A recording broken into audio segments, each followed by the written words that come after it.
preacher's daughter. And I'm Eden, and I'm also a preacher's daughter. And this is Gay Girls, Good God. Christian content from a queer perspective. So, Kale, you seem to be having a normal one today. Oh, I have a gig after this. Oh, a word? Mm-hmm. Down at Hamburger Mary's? No, I play flute at the senior center. Every Saturday night. For those of you not watching on YouTube, Kayla is currently decked out in trad goth regalia. An attempt. This is my first attempt. I think it's very nice. The first paper for all of the episode. She's starting. I think it's very nice. I also think that you look cunt, especially on camera. I, on the other hand, listeners, am dressed like a suburban mom on the way to pick up her kids from preschool. But not just any suburban mom. You kind of look like a suburban mom who's really into like essential oils, not going to lie. And I am. And I am a suburban mom that's really into essential oils. I rub them all over my baby. They don't need to get vaccinated. I'll rub them down in peppermint oil. Put it in their belly button. And then I just stare at it for a long time. Belly buttons are really gross. You ever think about that? That's literally like, that's the scar from which you were separated from your mother's womb. Ethel Cain. Ethel Cain. Once again. That's like, I remember as a kid being like, did Jesus have a belly button? Like, no, or Adam and Eve also. Did they have a belly button? Did they have belly buttons? That's, girl, Garden of Eden episode. I'm gonna go insane. Ooh. For obvious reasons. I'm gonna slay. I love the Garden of Eden, the whole myth. Oh, if you like it so much, why don't you name yourself after it? You got me there. Oh my gosh. So you want to see my flute? Is that a flute in your hand, or are you just happy to see me? It's a flute. I polish it every night at my room. Polish one off. I have a towel for it. You're really going to ham with this flute bit. You kind of got me. I mean, you gotta polish your flute, or it's gonna. You gotta. Or it'll start to like look funny. Oh, word? Word. Oh, so that's what happened. Yeah. Oh my god. Anyway, so have you polished your flute? What are you praying for? those are synonymous. Those two phrases. So it's instant segue. She's taking it, Your Honor. I don't know. I think last week I prayed for the queer bitches who aren't spending their holidays with their family or whatever. Mm-hmm. I think this week I'm gonna pray for the queer bitches who are spending their holidays with their family. Because bitch, that was me for a while. I see you. Girl, I'm praying for you. Get those bong grips in the bathroom, baby. Get those bong rips. You find that one cousin that you can go on long walks with. I had mine. Shout out Clayton or whatever. I didn't have mine, so I would always just take an edible in the car before I'd go in or like before I left. And so like halfway through like cutting the turkey, I was like, whoa. You know, I have a lot to be thankful for. Mostly that I'll be out of here in like an hour. It hitting you? Yeah.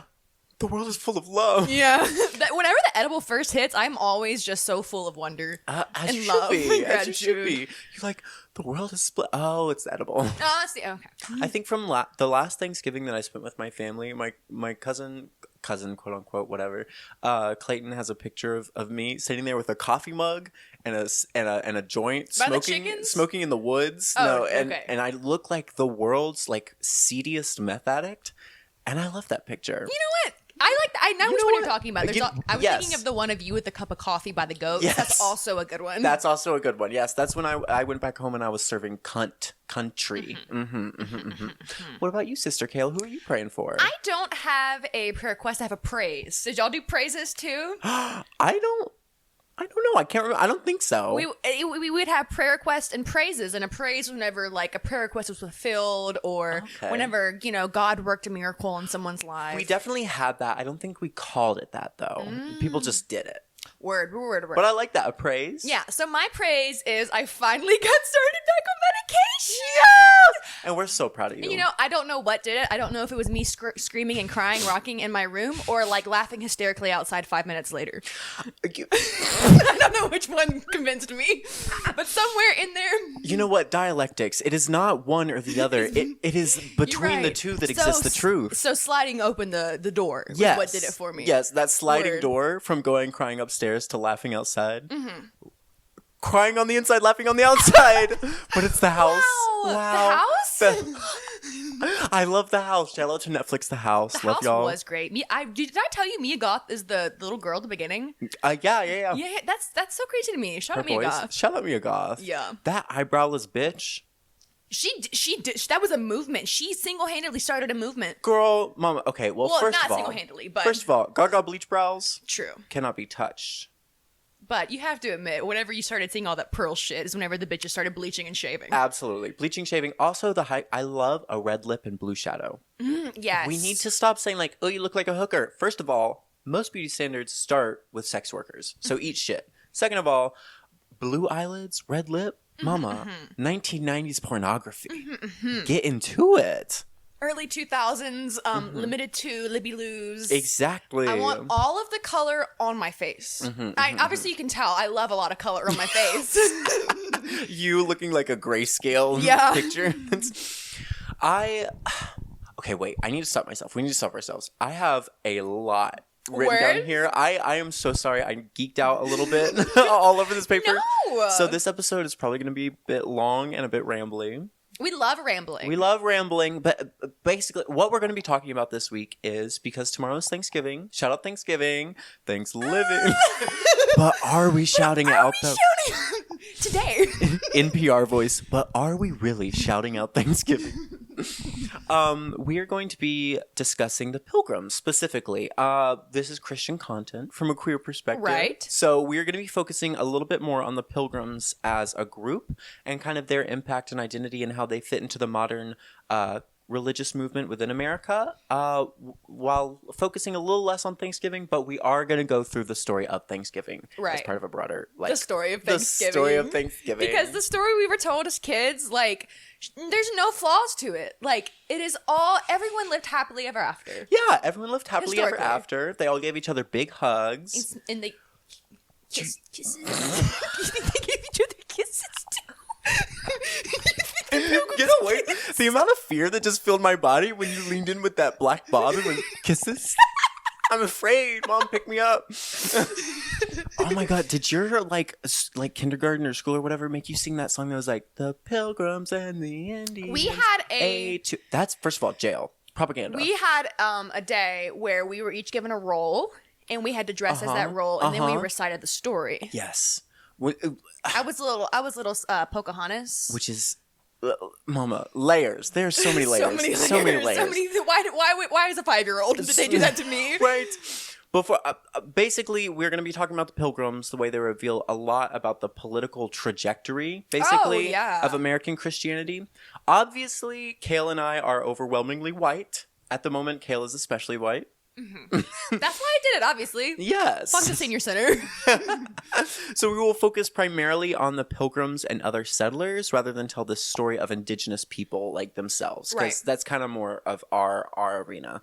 Mm-hmm. We do discuss, however, the genocide of indigenous peoples in this episode, and there's no excuse to remain ignorant for the sake of your own comfort. But if you have a connection to these events and it will be upsetting to listen to us, just turn us off. You probably already know more than we do, and also, Mama, we're annoying as hell to listen to. Save yourself the pain on both counts. Yeah. Go make some coffee. Have a day. Go get your nails done. Mm-hmm. So most of this is from historical account of the events themselves is from a history.com article on the quote Plymouth colony. Right. And some of it. Other bits of it are taken from articles that I will discuss later when they become a little bit more relevant also. Mm-hmm. So jumping right into like the specific history of the Pilgrims, basically the Pilgrims were Puritan Calvinists. So for those of you who don't know what Calvinists are, this means that they follow the teachings of John Calvin. To make a long story short, we'll do a John Calvin episode for sure. Oh, absolutely. Calvinism is a whole thing, Mama. Mm-hmm. Basically, though, to boil it down, the idea is like humanity is evil.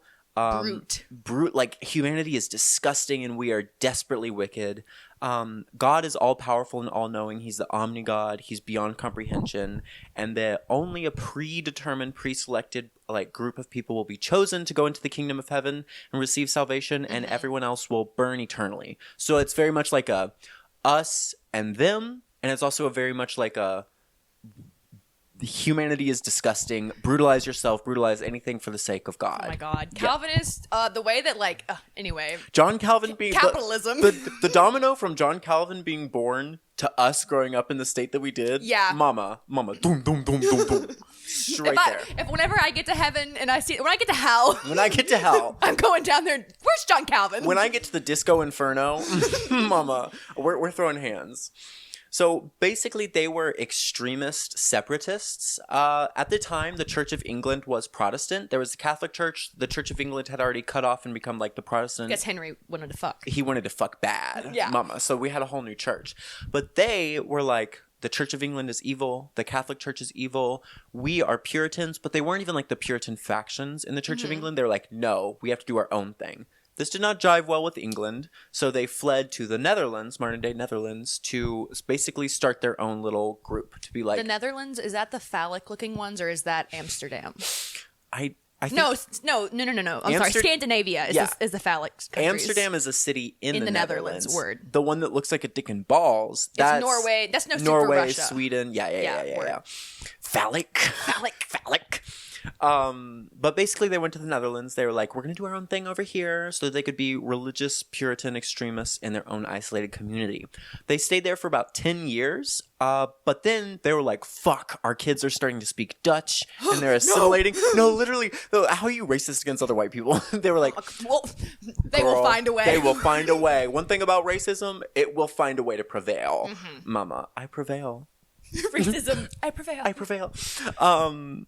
Basically, they went from the Netherlands then. They were like, we can't do this anymore. We need a blank slate. Tabula rasa, mama. We got to start over. John Locke in this bitch. Literally. So they were like, okay, well, there's that America place. There's like nothing out there, right? It's free for the taking. Let's go over there. Basically, they trade and bargain to get themselves on this ship that goes over, and they land in the, quote, New World in 1620 in modern-day Cape Cod. Now, let's take a moment, because we hear the story a lot, at least in part. Let's take a moment to ruminate at least a little bit on how fucking crazy this is. Yeah. Like, we normalize the idea of the Pilgrims or whatever, like some of the like first settlers of America, and it's this squeaky clean like children's story. These were religious extremists. Oh, yeah. That wanted to move to across the ocean so that they could create their own so they could separate, do their own goddamn thing. They and could be kill, yeah. Exactly, like as pure as possible. They were like, everyone here is so wicked that we need to move continents. That's disgusting. Girl, that's Jonestown. Yeah. Like, that's crazy. That's cult behavior. The Pilgrims, mama, cult behavior. Yeah. Oh, it's absolutely. insane. And obviously, right off the bat, you start seeing theocracies everywhere. Oh, so, yes. Yeah. Yes. Sorry, not to get ahead. No, please, engage, mama. Engage. This is a call and response. Who was that? While we're here, who was that one pastor from the theocracy that would preach for like 6 hours? I don't know. Oh my God. He had like, oh my God. It was like, we read about it. I'll figure it out at some point. After the break, I'll be back with that name. After the break. Because it was important. I remember learning about the, like, the revival. Yeah. Or the Great he Revival. Was because there was two. He was the first one. Yeah, he was, my dad would be so mad at me for so many reasons, but we used to know that shit like the back of our hand. Yeah, I read so many of me them. when I forget. Yippee! Yippee! I'm pure, I'm clean. Basically, they landed in 1620 in modern day Cape Cod. There were 102 passengers on the Mayflower, which is the ship that they took. It's not that many. Get this, 32 of them were the Pilgrims. The majority of them were not the Pilgrims. They just like. What? Right? So the Pilgrims just hitched a ride? Well, the Pilgrims were part of the expedition. It was like this whole expedition or whatever. But the fact that we only think of this as the Mayflower had the Pilgrims on it, that's especially going to come back later, of that we warp and mythologize this to be like, no, the important part is the religious people who came over and brought their religion to create their shining city on a hill. That's a different American story, but whatever. Yeah.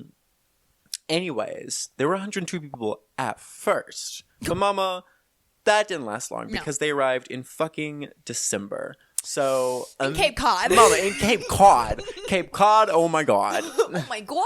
Half of them immediately fucking died, basically. Stepped off the boat. Oregon Trail, you died of cold. Like, mama, it's too much. Oh my God, the Oregon Trail. Memories. Weird. So they landed on what was Wampanoag territory, which were a collection of tribes who all spoke like Algonquin language. Okay. it was, I believe at the time, 69 different groups. It eventually, obviously, was reduced greatly. But it was a very diverse collective, all held together by languages. And obviously, there were some different ones in the area that they had conflicts with or alliances. Right. So it was a very complex geopolitical situation that they came into. And like Europeans did, they just kind of blasted through it like elephants. So I do want to take this moment to go on the record. We currently are on land that was taken from Muskogee people through violence and coercion. And the Lower Muskogee Creek Tribe and the Porch Band of Creek Indians are the extant native governing bodies in the area that are still in the area, that were still left here. So all public land here and otherwise in this nation, I would like to say, should be returned to the indigenous tribes. Absolutely. And indigenous voices should be put at the forefront of resource management, along with all other matters concerning the protection and property of their homeland. And we are about to talk about some darker stuff. So I want to do a little land acknowledgement before we get into that, because like we said, we are white people. But it is important to note, like, this isn't just history. This is going on now. And we need to keep that at the forefront of our mind before we jump into the historical part. So we grew up with a very, as we referenced earlier, sterilized version of Thanksgiving. Thanksgiving. And subsequently, the Pilgrims kind of had a sterilized, whitewashed idea in our mind as well. So I think we can kind of take the Pilgrims as a case study, if you will, in America's in the American Genocidal Project, I would say, to kind of look at it as an example of manifest destiny as a whole, especially like the Christian and religious extremist element. If you just take that story, like that exact story just continues to repeat itself over and over. We have not learned. Not at all. No, in fact, I wouldn't even say that it's not that we've learned; it's that we have no intent on changing it. It's like, because we're definitely aware as a country. It's just choosing to be like, well, that's in the past. Exactly. Now. I think, seeing the especially in the isolated and extreme instances of the Pilgrims, you can see these different components of the way religion takes a role, the way the storytelling takes a role, the way the politics take a role. It really did lay the foundation for exactly what this country would become. Exactly, especially the Christian aspect of it, which we're going to talk a lot, obviously, on this podcast about Christian politics and influence, because they're Christianity so entangled. It's a political identity, so I think that it's important. We're starting with this intentionally because it's kind of like, this is, I think, a cornerstone of the American Christian tradition, right? And the way that it's soaked in violence is an important thing to start with. So that being said, a lot of the following info is taken from the article "After 400 Years, Indigenous People Reflect on the Real Story of the, quote, First Thanksgiving," which was written by Deborah Utesia Kroll for Arizona Republic. But also some of it is from an NBC interview with Carrie Helm, who is a Mashpee Wampanoag woman, who did this really cool interview, and she talked a lot about the true history. It was really nice. So if y'all can actually go check out those original sources if you ever want to, I cannot recommend them enough. They will give actual more indigenous voices to the story. So before the Pilgrims show up, from 1616 to 1619, there was something they called the Great Dying, which was when English traders came to the area and brought things like smallpox and smallpox-like diseases, and it decimated the populations. So there was already a lot of difficulty in the area. There were entire towns that were wiped out in mass graveyards. And so a lot of the tribes there were vulnerable, and open to things like alliances or trying to find ways to better their situation. However, William Bedford, who was the elected leader of the Pilgrims, wrote that the devastation of large swaths of native communities provided the setting for, quote, "the propagating and advancing the gospel of the kingdom of Christ in those remote parts of the world. Yea, though they should be but even as stepping stones unto others for the performing of so great a work." Yeah. Right off the bat, very fucking dark. Oh my God. White people literally showed up to the United States of America. And immediately caused mass death, and immediately were praising God the Father for it. Yes.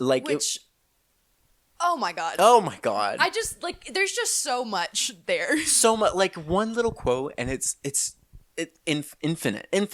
I don't know. I just, especially in the modern day, when we're growing up in the postmodern era, where Christians are instead of being out and proud about this genocidal or totalitarian idea of we are the one true religion, we are blah blah blah, it's more of mass behind these kind of new agey things like, well, let people believe what they want, like blah blah blah. Yeah. This is my belief, and I think like God will judge us all, things like that. Which we are coerced to just let Christianity exist and be like, oh well, they can have it, like no harm, no foul, or whatever. But the fact is, like, this is a historically violent and like ideology, and those same beliefs and ideas are still present within the ideology. Oh, yeah, like especially because you know we came from like the pits of it, mama, like in the South, the pits of it,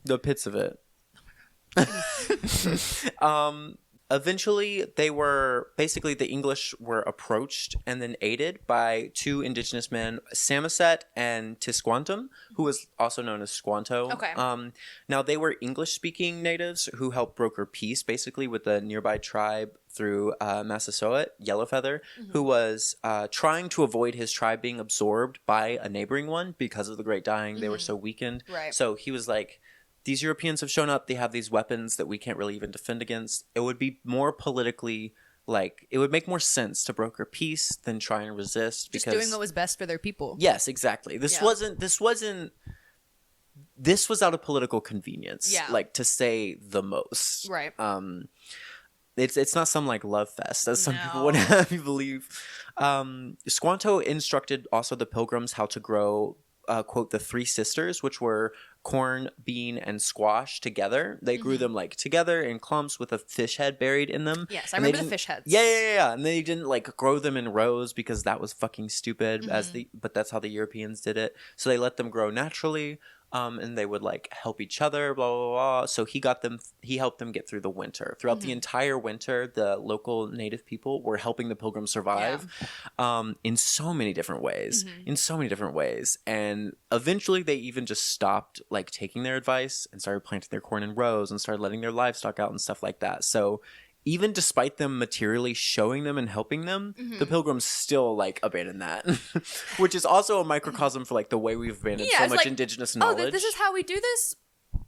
This is what God told me to do. Well, this is what God said. God said to plant my corn in rows. God said the way God said is literally like, oh my God, oh their God. So, speaking more to the first Thanksgiving, a lot of us think of it as like this beautiful feast that they had together to celebrate the fact that they were friends now or whatever. That's not what was happening. Basically, it was the first harvest in 1621, and the Pilgrims started firing their guns to celebrate. They were like, woo! Because Americans. Right off the bat. Bullet, gun. Like, so anyway, I started blasting. Exactly. So Massasoit was like, oh shit, they're killing people. Yeah. Like, it started. So he gathers 90 of his warriors, leaves their women and children behind, and he goes to like meet them and be like, okay, it's fucking happening. Let's go. And they show up and they're having a feast. They're like, oh shit. So this is what's going on. And that's why at the like in accounts given by like William Bradford and other people, they're like, only the men showed up. Like they were fucking ignorant to what was going on.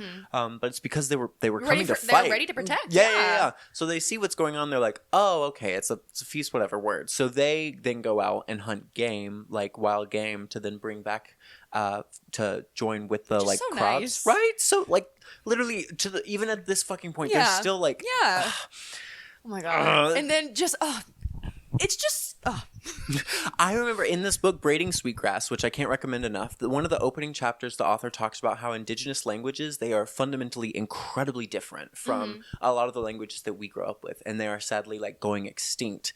And one thing is that in a lot of indigenous languages, there is no direct translation for the word thank you or you're welcome, because the idea of like privileged exchange between two people is like outlandish. It's like if someone has something, and this isn't to totally generalize and a stereotype like the noble savage or whatever. This is just like linguistics. But the idea that is embedded within the language is that if someone has something that someone else needs and they like have a bounty of it, then of course they're going to give it to them. Like there is no thank you, you're doing me a service. It's like it is just how you exist as a human. Yeah.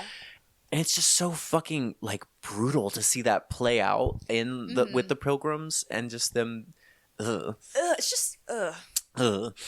So after this feast, where they bring back game and then they all enjoy the ongoing feast together, that was the first Thanksgiving. So it's not like it itself was like some a horrible bloodbath or anything. There weren't like nothing happened that was bad there necessarily. But the only reason like they came together was because they thought they were about to get killed because of the threat of violence. Yeah. Like even when people aren't motivated through violence, they're motivated and acting out of the threat of it throughout this whole story, which I think is very like indicative. So the Pilgrims were very tyrannical, very like puritanical, literally. They would do things like exile the non-religious members.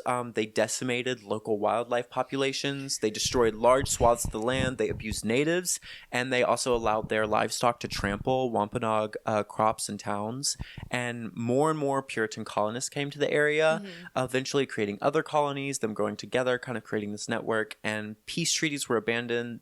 Native populations were decimated. You know, war broke out. It was fucking the story of the indigenous genocide that we know today as part of America. And that's kind of how Plymouth started at the beginning of it. Right. So Plymouth was a relatively unimpressive colony. And I think that that's very interesting. Because it's so important to the American mythos, like it's so important to the American consciousness. They landed on Plymouth Rock. Plymouth Rock, right? And they wrote the Mayflower Treaty or whatever, and like blah blah blah blah blah. Like this is something that was made much later, in fact, so important to the American identity, right? Because it creates our origin as a place of like individualist Christian religious freedom. It is a story of like total independence and individualism, of like the singular individual being most important in conquering other people, and about I would say religious freedom. It's Christian extremism. Right. Yeah, like coming to a new place and committing genocide and setting itself up as like the greatest, purest, best thing ever. So it was like Puritans with their fucking plain, drab churches and backbreaking work ethic and wildly constrictive views of indecency and sexuality became like the father figures of American identity that specifically like you can kind of think we're chosen because they allow us to imagine ourselves as a nation, like as a divine mission to be totally independent, to claim a land that belonged to us and to destroy anyone who goes against us and thus against God. Yeah, just the I guess it's because, and not to get like too political, because it is an Abrahamic religion, like the desire to have your land that is like for your religion is deeply. It's just That's what's the the Old Testament a lot better than I do. What isn't like with Abraham there's a whole story. He says that he's that's whenever he tells him that like Israel will be his and that his children will outnumber the stars. And so that is where a lot of people who follow Abrahamic or specifically like Judaism and Christianity like will pull that from, as saying God promised like Israel to Abraham all these thousands of years ago, and that's God said. Yeah, this is literally in discussing Manifest Destiny and discussing like the genocidal project of Christianity and fucking Judaism. Like what it's based on is basically taking these divine ideas and using them as justification for human and political harm. Because if you can say that you are divinely motivated and everything you are doing is like supported by God and just, like we were talking about with David last week, like if you were saying that God approves and like you are following him with all your heart, anything could be excusable. You cannot be held accountable, or you can at least, if you are committing genocide for political gain, for material wealth, for like race, science, like whatever motivations are subconscious in your head, and your brain needs to sublimate that because on some fucking human level you understand that it is disgusting what you're doing and horrible and goes against like the fundamental human impulse to preserve life, then the easiest way to short circuit that is to attribute like your actions to divine like rule, to divine law. Which I've always said, like, which is like sort of where it started for me, like my fall from Christianity, is I was just reading about all these things that like God was used to justify, and I was just like, I don't think I like him. No. If this is the stuff that he's approving of, I don't think I like him. Literally, the fucking idea, like God created even the concept of ethics and morality, so they don't even apply to him. It's like, okay, shit. And this has been said in so many more eloquent ways than this, but like I am ape woman. God would go to hell. You know what I mean? Like if there is a God, then he will have to beg before, like, Mama, he will have to beg me for forgiveness. Exactly. Like God, you God. My take, God. Ew. Kind of nasty. You heard it here first, girls.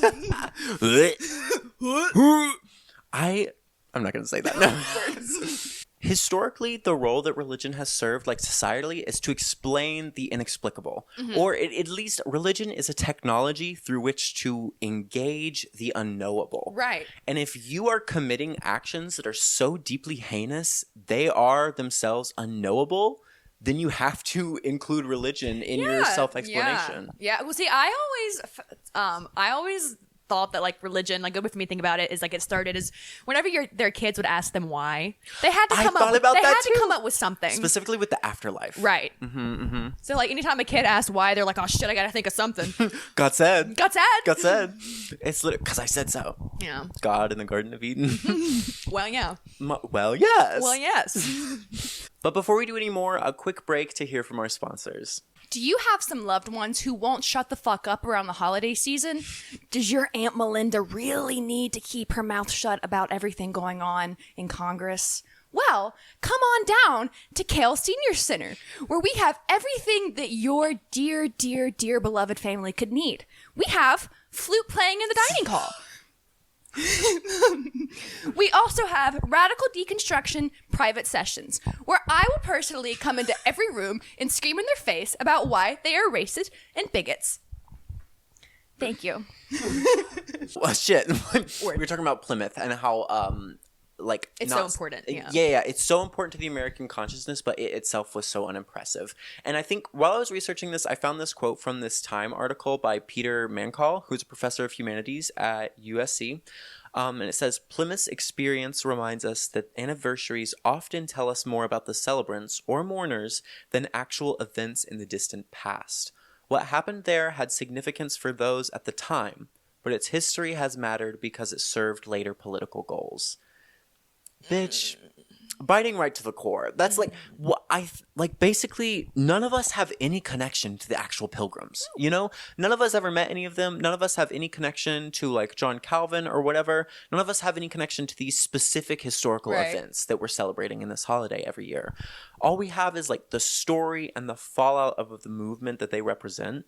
So when reflecting on history, it's important to ask like, how has this led to our current circumstances? Right. But it's also important to ask, like, why do we tell this story? And why do we tell it this way?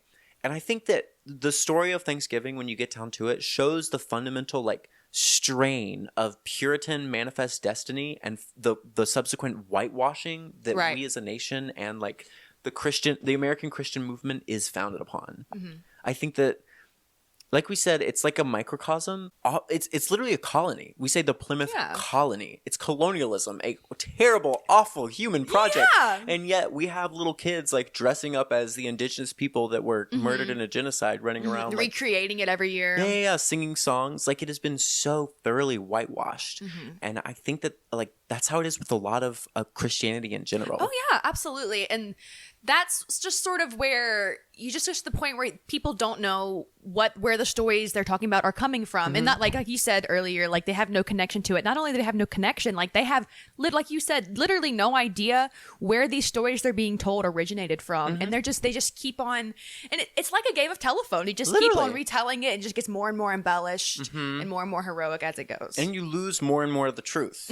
Like you fucking lose the actual important, you lose the shit that actually like caused incredibly tragic like death. You forget how to plant the three sisters. Like, yeah, you know, and like whenever you talk about the Thanksgiving story, like we were always taught how sad it was that all these pilgrims weren't able to make it and dying in cold. Like exactly.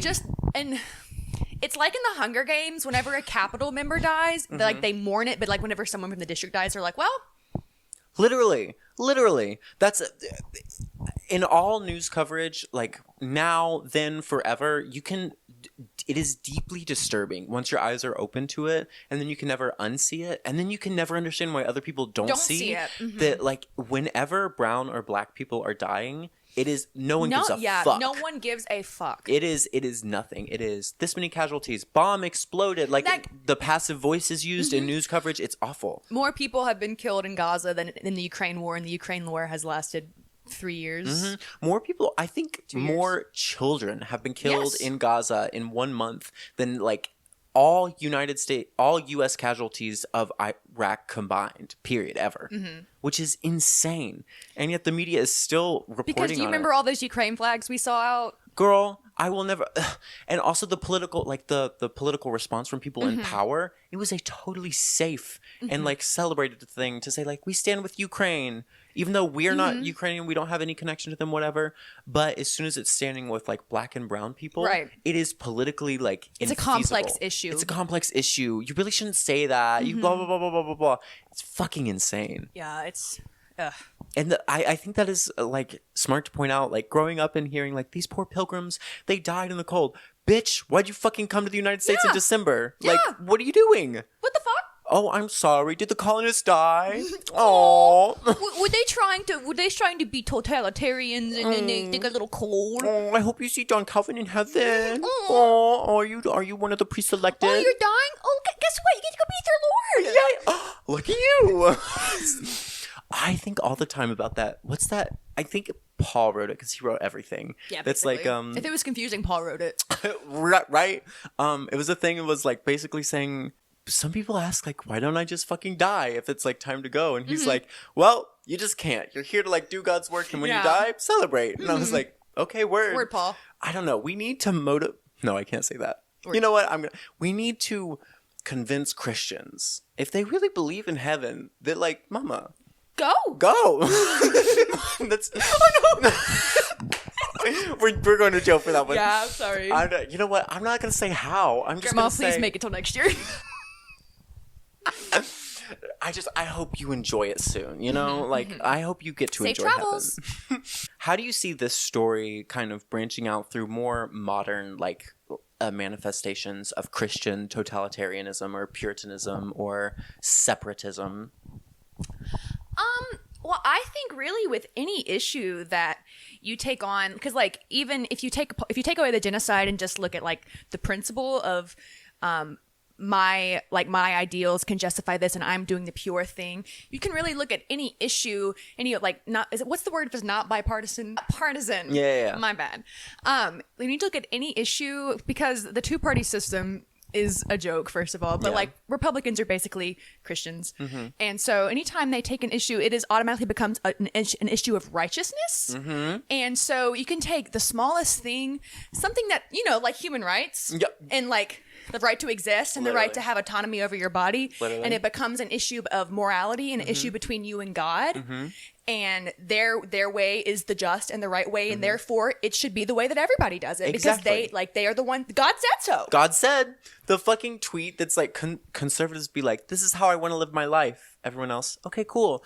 No, it doesn't count unless you guys do it too. That's the thing. It's Shut the fuck up. No one's saying you can't do that. Like, and that's like no one was telling the Pilgrims they couldn't. Like, well, maybe I don't know. I don't give a fuck. But like, no one was. But also, the Netherlands were like, no one was saying they couldn't be there. No, in fact, I think that is a key part of the story because it's like they were in the Netherlands and because they were surrounded by people that they couldn't actively genocide, and they instead saw themselves assimilating to the space. They're like, oh. Fuck no. We want to retain our identity at the expense of the people around us. And if we can't do that here, we're going to go do that somewhere else. And it's crazy because they take the concept of like, if it's okay, like it's not okay if I can just do it and exist, everyone else has to do it, and if everyone else doesn't have to do it, I'm being oppressed. I'm because they're not doing it. They're not doing. And I asked them to. I asked, and God said so. God said so. Do you fucking remember when we were kids and gay marriage was a whole thing? Oh, yeah. And it was like, you're destroying the institution of marriage. God said for a man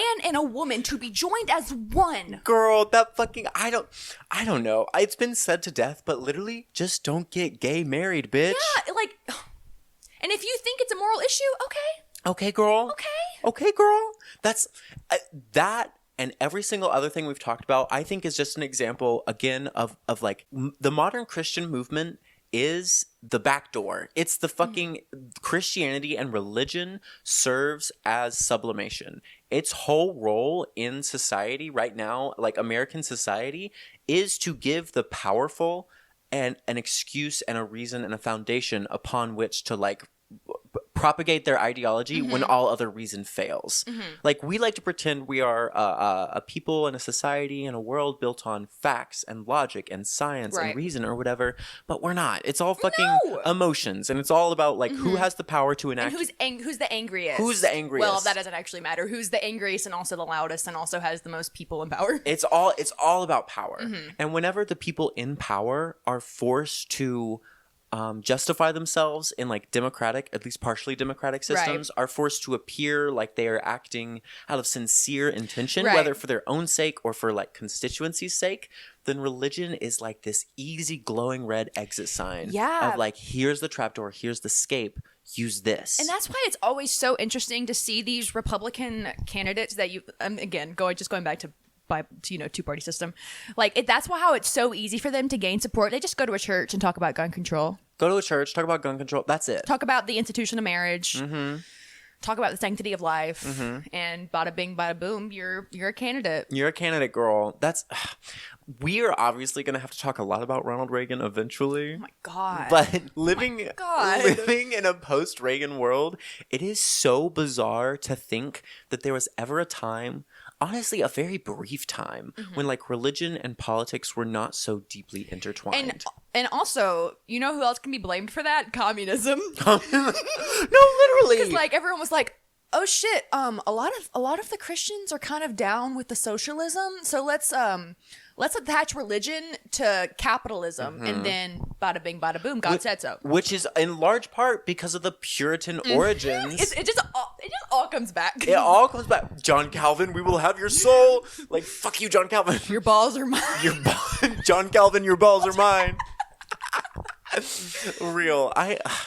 The Puritan idea that like we are fucking evil and gross and humanity is fundamentally broken, and so we are in need of this strict set of guidelines to force us to be the right people, and that anyone who is not following that guidelines is simply misguided and needs to be corrected and needs to have it forced upon them. Like, that's insane. It's insane. And like if any other religion did that, and which I mean they have, but they're like, this is insane. This is insane. This Americentric Christo-fascist worldview of like, well, it's Christianity and it's light and fluffy and it's like this great loving, like it's the religion of love. And fuck that. And it's crazy because there are so many people within Christianity that have been because it's so easy because you were raised to be indoctrinated into that, and you were raised to like think this way. And that is what indoctrination is. And so like they're like generally good people, and you're just like, how can you of all people not see this? And that's just and once they do, they don't go back, obviously, because like it's just so crazy how someone can be seemingly a good person, but like they have had their entire life like framed from this certain point of view, and they are probably just so afraid to go outside of that point of view that like it's just insane. It's literally the great like American Christo-fascist project is linking those specific political ideas instead of like making them not about policy but about identity. If your belief that abortion should be criminalized, like that abortion is wrong, that homosexuality is wrong, that Israel can do whatever with impunity, if those are if you are made to believe that is not just a belief but that is part of your identity, then that is part of some cosmic plan, then you are not going to be able to engage with like any kind of evidence that proves you wrong. Like, studies have shown time and time again that people, when presented with evidence that disrupt deeply important ideas to them, will simply reject the evidence. If something is crucial to who you are and how you identify, then you're not going to be able to be swayed. Yes, and that is why like that first realization, that first questioning of like your identity and your religion can be so like world crumbling. It's because it's like you're just like knocking the legs out from underneath yourself. Which is why we've talked about this before, but for me, my entire like childhood struggle with like leaving Christianity is inherently tied to my accepting and discovering myself as queer. Like, that was from the jump, like 11, 12 years old. The reason I was being forced to engage with Christianity on a more intellectual level of like, do I even believe this? Like, what does this mean? Like, praying to God to change me or whatever, was because I was being forced to realize and come to terms with the fact that I was queer. But for you, that was like, those were separate things almost. So for me, it was like, because I was having specifically clashes of identity, it was very much like, it forced me almost to choose. It's like, which if you're a gay Christian, shout out to y'all, I guess. I don't know how to feel about y'all, but I love that for you. But for me, those two things were diametrically opposed. And I've been taught that they were diametrically opposed. And not only that, they weren't beliefs, they were who I was. And so I was forced to choose between them. Yeah. And that is what let me get out of it so young and so early, because unless you are unless your identity clashes with another identity, it's very hard to trump the identity card. Yeah, it's so easy to just like go circle around the tree. Did you ever feel that like tension, or was it more like intellectual? We had this conversation, and like looking back, as you know, I am on this journey of undoing a lot of religious trauma because I'm still early on in my deconstruction journey, like compared to you. And so I am looking back now and seeing those times where there was that clash, but at the time I wasn't aware of it. For me, in my brain, especially around once I started really getting into translations, I was like, you can be queer and be a Christian. Like, I thought that those two things were possible at the same time. But I intellectually had my issues with my main qualm that drove me away was how God could justify like the killing of all of the Egyptian children. That was my moment where I was like, And so, yeah. Which is fucking awful. Yeah. Old Testament God shit. Old Testament God is the reason that I was like, I'm good. Because this dude isn't the dude that Jesus is besties with. No, literally. This is not Jesus' dad. This ain't Jesus. If so, I get why he was like, why have you forsaken me? Because what the fuck were you doing? Mama, Jesus has daddy issues. Oh, absolutely. Girl, Jesus is the OG daddy Imagine issue bitch. daddy issues whenever you're like bound into like a trinity. Girl. Cannot escape. Literally. Okay, first of all, I was about to say shout out to bitches with absent fathers, but that was, oh my God. But also shout out to y'all, because y'all get to relate to Jesus in a really cool way. But also, we relate to Jesus in a weird way that we've talked about before, which I think goes along with this idea of Christianity as a system of power and like helping those that are in power justify their actions. Right. Is that when we grew up like as the daughters of pastors, it's not only this issue that a lot of people who grow up with fathers in the home have, which is that like male authority, and that like kind of comes down as law, and you have to deal with it. But we have a little extra layer added to that because God the Father. Yes, exactly. It's like as religious leaders, like what our father said about morality and ethics and like what is right and wrong. Nothing he said could be questioned. Because he's speaking like for God. And Mama, what are you gonna do? Question God? The song that makes me think about that feeling the most, and it's really weird, is just "Stay Down." I think it's Boy Genius or Julian Baker. I don't know. It's either Boy Genius or Julian A. Baker. I don't know. But it's like, "Teach me I'm the villain. Aren't I the one constantly repenting from?" Yeah. Anyway, listen to "Stay Down" by Boy Genius / Julian Shout Baker. out Boy Genius / Julian Baker. I will probably do an episode on home video because I do think that should be talked about. Please, can I join you for that one? Absolutely. Oh my God, I love Lucy. Yeah, Dacus. me and Lucy Dacus just had you two. We have a spiritual connection. Deeply. I will say also that idea, the like also going back a Puritan idea that we are fundamentally disgusting. Oh my God. And the self-hatred that is built into Christianity. I think that also it's like a pacifier. That is one of the opiate of the masses. I think a subtle one that isn't talked about as much, because if you are convinced that you are evil and that you are wicked, and also more importantly that everyone else is naturally wicked, then it becomes so much easier to frame everything and everyone else's inexplicable actions to you as their inherent wickedness or your inherent wickedness. I think most of my religious trauma, which I'll talk about next week, rapture anxiety. So tune in next week for rapture anxiety, but also the shame of just being my whole life told that we are disgusting. Because at the time, I didn't think that was a big deal, because I always had, like, from as long as I remember, I had that connection to God, and so I was like, oh, I'm good. I'm no longer nasty. I've been, redeemed. But leaving Christianity, I've realized that all of that, I still feel all that shame and that nastiness, and like constantly feeling like I am like doing something evil. Exactly. Anything that I do that I haven't prayed about is evil. That Christian guilt that haunts you for the fucking rest of your life, of like, no, I don't think you understand. At a resting state, I am evil, and I need to actively push against my wicked nature in order to do any good. Therefore, I keep my mouth shut because woman. Yeah. Me, when I go nonverbal, I'm just being a good Christian woman. not nonverbal. I'm a good Christian woman. I'm a Proverbs 31 woman. I'm not autistic. I'm pious. I am not autistic. I'm clothed with dignity. I am clothed in dignity. I'm bathed in his blood. I think also like that deep Christian shame, or that idea of like everyone is inherently wicked. When you see other people trying to protest against what like you're doing, or you see other people saying like, you are oppressing us, like no like just let us be queer, let us be like gay, let us fucking live, don't bomb us to fucking death, don't commit genocide, then it's so easy for you to just take that in your mind and be like, they just don't know any better. They just don't know any better. I am enlightened. I know something they don't. Which is, it's it goes so back paternalistic. To the Yeah. It's so. And it's so patronizing. It's so patronizing. It's so bless your heart. Bless your heart. It's fucking. You're going to hell. Bless your heart. I need you all to understand.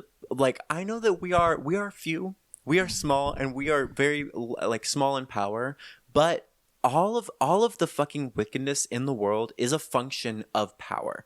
These people can only like be paternalistic and make decisions for other people and decide that they know better than them because they have institutionalized power. And the moment that they go out of power, or that power is taken away from them on individual levels because it's never been at the societal level, you see how fucking pathetic and insane and it is. disgusting. It's like the Wizard of Oz. It's like the Wizard of Oz, Mama. It's Mama, the Emperor has no clothes. If you have someone in your life who is an abuser, or if you have someone in your life specifically who uses Christianity to be an abuser, and then you finally get to the point where they don't have power over you anymore like they used to, then you finally fucking see, oh, you're pathetic. Especially for us as pastors' daughters, that moment when you realize your father is not the almighty, like, Christian, like, spiritual, light on a hill he is. You're like, oh, you are pathetic. That exercise of power, that grasping, that wasn't holding, that was frantically grasping for. Yeah. That is not omnipotence. That is desperation. Which is a sign of weakness. Exactly. Aw. Aw, you wanna hold me in your fist and like squeeze really tight? Aw, you must have really weak grip. I'm like water, baby. I'll slip right through. I am woman. I am fearless. I am sexy. Us just being like, girl power. Woohoo! Woohoo! If you want to in any way, I will say one thing, Miss Friedrich Nietzsche, Fred, friend of the pod. Friend of the pod. Friedrich Nietzsche, mustache icon and wimp extraordinaire.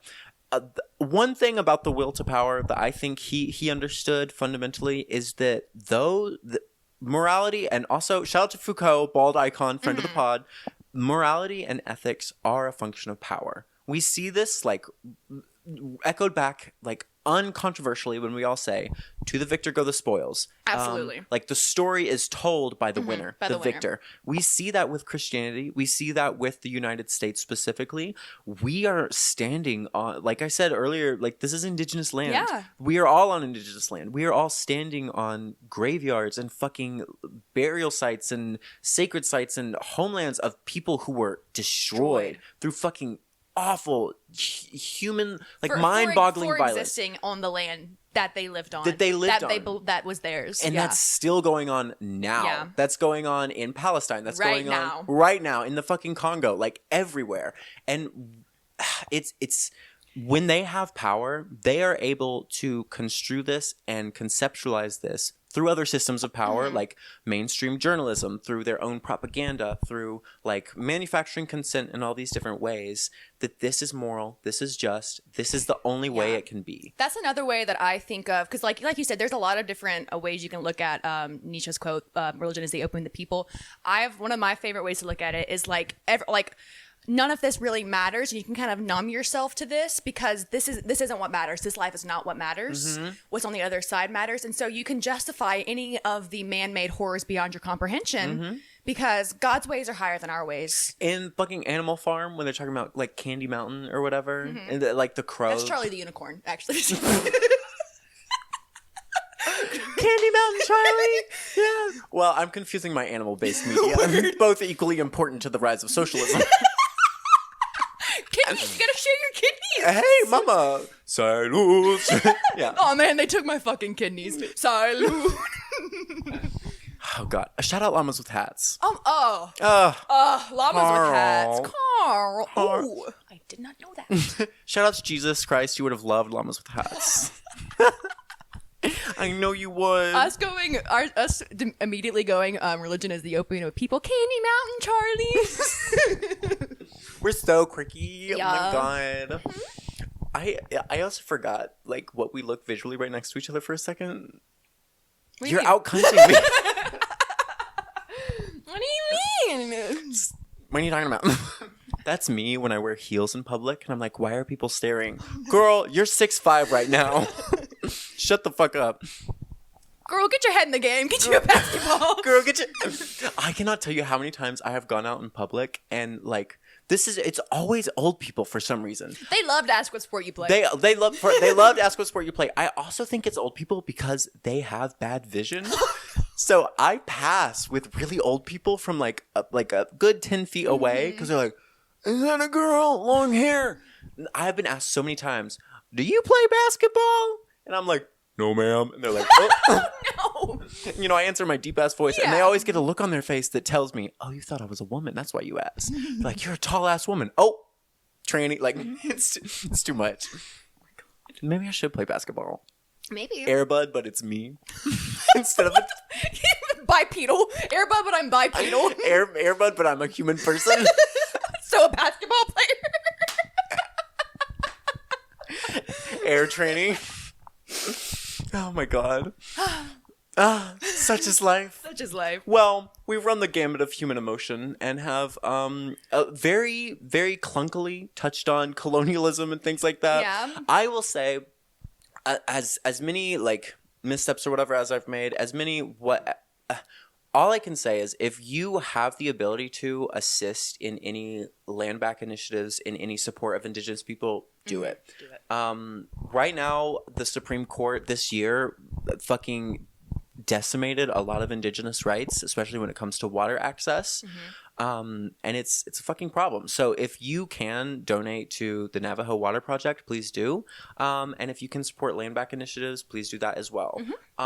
Right now, goal number 1, I believe, is nuking Mount Rushmore, which I think we can all approve Absolutely. of. Fuck Mount Rushmore. That is, I think that disgusting. That is itself like the we're not even going to get into Mama.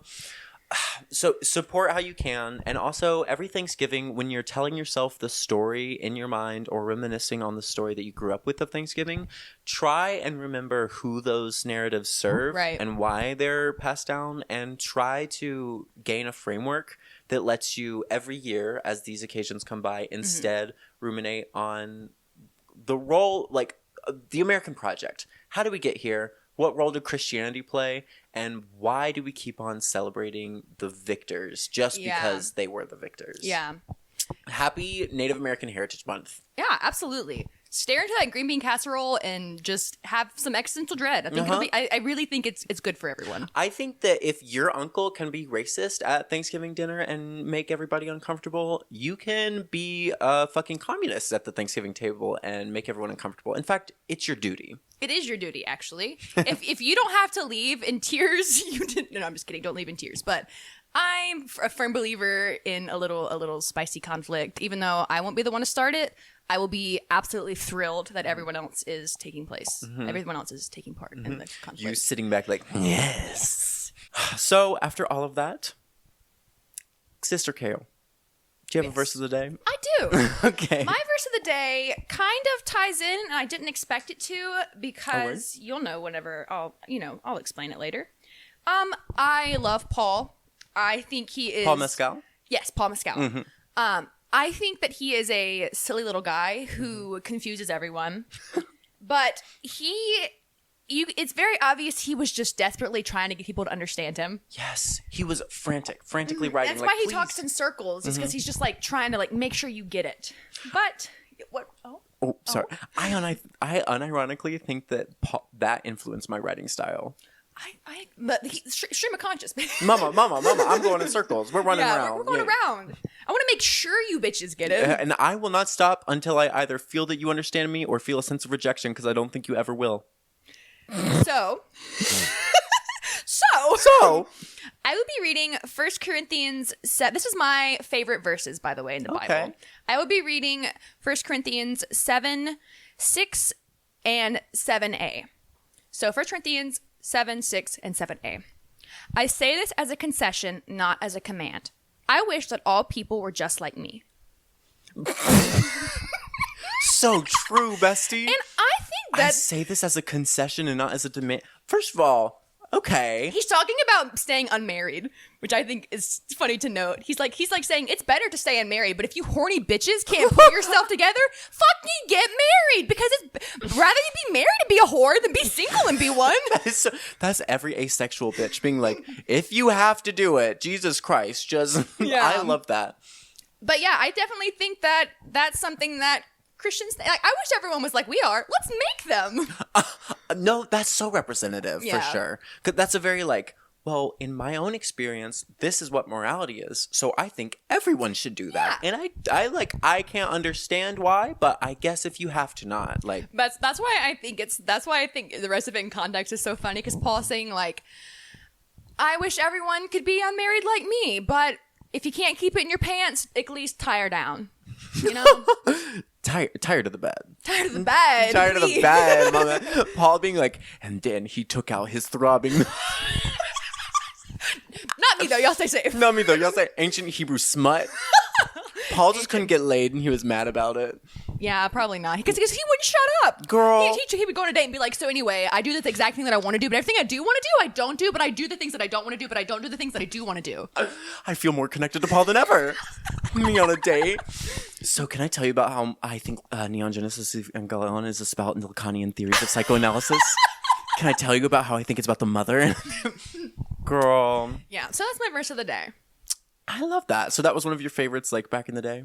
Yeah, I just thought it was funny because as a chronically single person for most of my life, I just always thought it was funny that Paul was like, y'all stay safe, but what the fuck is wrong with you that you cannot just be celibate? That's also so funny because that, like, flies in the face of like this modern Christian movement. Where you have to get married. You need not only get married, you need to have kids. Yeah. Like, it is your job to produce the foot soldiers of God. Like, that's crazy. Episode on Quiverful coming incoming. Girl. Trauma.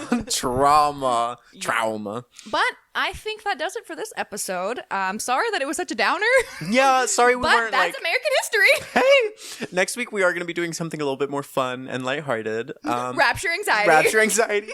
Every time I do an episode, it's like... Ugh, and every time you do an episode, it's like... Wee! Well, I think that really much like describes us because you're very like intellectual, academic, and I'm just like, ah! I'm a puppet girl. Mama, butch, lesbian, manic pixie dream girl. Exactly. Mm-hmm. These outfits, though, reversed. Yeah. I feel like I am more of like because I was the theologian and also the really weird puppet freak. I bring a sort of a storytelling in a children's way. Mm-hmm. And you're really smart, and I can actually learn some shit.